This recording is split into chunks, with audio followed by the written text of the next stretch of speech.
আমাদের অনেকেরই সমস্যা হয় গ্রাম এবং লেন্টিলের মধ্যে পার্থক্য করতে গাছটি দেখে। আমরা সবাই গুলিয়ে ফেলি লেন্টিল গাছ এবং গ্রামের গাছ, অর্থাৎ ছোলা এবং মুসুর ডালের গাছটি চিনতে আমরা সবাই ভুল করি।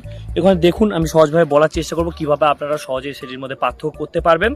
এই দেখুন, এটি একটি গ্রামের গাছ অথবা ছোলার গাছ। এর যে পাতাটি রয়েছে সেটি আমাদের লেন্টিল বা মুসুর ডালের পাতার থেকে অনেকটা চওড়া এবং পাতার যে প্রান্ত ভাগ রয়েছে সেটি খাঁজ বিশিষ্ট হয়, খাঁজযুক্ত হয়। আমরা দেখতে পাচ্ছেন হয়তো, দেখুন এই যে খাঁজ বিশিষ্ট হয়।